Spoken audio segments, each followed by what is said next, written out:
ଉନତିଂଶ ବୋଲି ସ୍ତୁତି ଚିନ୍ତାମଣି ମୁଁ ପାଠ କରୁଛି ଶାନ୍ତନୁ ତ୍ରିପାଠୀ।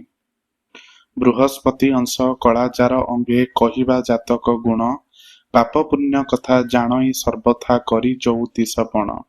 ଶୁକ୍ର ଶାନ୍ତି କଳା ଯେଉଁ ପ୍ରାଣୀ ବହେ କରଇ ବିଧି ବୃଦ୍ଧି, ଛୁତ ହସ୍ତେ ଦେଖି ଅନୁଭବ ରଖି ଜାଣେ ବ୍ୟାଧିର ଉତ୍ପତ୍ତି। ଅସୁର ଅଂଶରେ ଯେଉଁ ଜନ୍ମ ଥାଇ ସତ ଶାନ୍ତି କି ନ ଭଜେ, ଚାରି ବେଦ କଥା ବୁଝାଇ କହିଲେ କଦାଚିତରେ ନ ବୁଝେ। ପବନ ଅଂଶରେ ଯେଉଁ ଜନ୍ମି ଥାଇ ନୁହଁଇ ଥିର ସମୀର, ଅଳପ କଥାକୁ ବହୁତ ମଣଇ ବଚନ କହେ ପ୍ରଖର। ଅଗ୍ନି ଅଂଶ କଳା ଯାକୁ ଲାଗିଥାଇ ଅନୁଭବେ ବୁଝିନିଅ, ଯହିଁ ଗଲେ ତହିଁ ଶୁଭାଶୁଭ ନାହିଁ ଲୋକ କରୁଥାନ୍ତି ଭୟ। ଅବିଦ୍ୟା ଅଂଶ କଳା ଯାକୁ ଲାଗିଥାଇ ପ୍ରାଣୀକି ନାଶ କରଇ, କାଳଖ ଅନ୍ତରେ କୁମ୍ଭୀ ନରକରେ କୋଟି ଜନ୍ମ ପଡ଼ିଥାଇ। ବ୍ରହ୍ମ ଅଂଶ କଳା ଯାର ଅଙ୍ଗେ ଥାଇ ଶରଣତା ପାଦଗତ, ବିନୟ ବହୁତ ମଣି ସତ୍ୟ କୃତ୍ୟ ଶତବାର ଦଣ୍ଡବତ। ସେଜନ ମାନଙ୍କୁ ଲେଖି ସମ୍ପାଦକୁ ସ୍ଥିତି କରି ପ୍ରତିଦିନେ, ବନ୍ଦନା କରି ମୁଁ ପ୍ରଭୁ ଜଗତଙ୍କୁ ଡରୁଥାଇ ପଞ୍ଚୁ ମନେ। ମାଗୁଅଛି ବର ଏତକ ମାତର କଲ୍ୟାଣ ବାଞ୍ଛା ସମ୍ପନ୍ନ, ଅଲେଖ ମହିମା ଯେଜନ ଭଜୁଛି ତାପାଦେ ମୋର ଶରଣ। ପ୍ରଭୁଙ୍କ ଭକତ ସୁଜ୍ଞ ସାଧୁ ସନ୍ଥ ଶ୍ରୀଛାମୁକୁ ଯେବେ ଯିବ, କରପତ୍ର ଯୋଡ଼ି ବିନୟ ହେଉଛି ପଛଆଡ଼େ ମତେ ନେବ।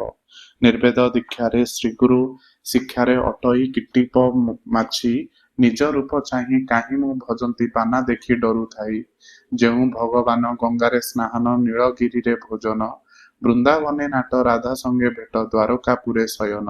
ସେ ପୁରୁଷ ଆଜି ବୀର ବେଶେ ସଜ ନିଜ ରୂପେ ପରକାଶ, ଦିବସରେ ତିନି ବହର କାନ୍ଦୁଛି ଦୁଃଖ ମୁଁ କହିବି କିସ।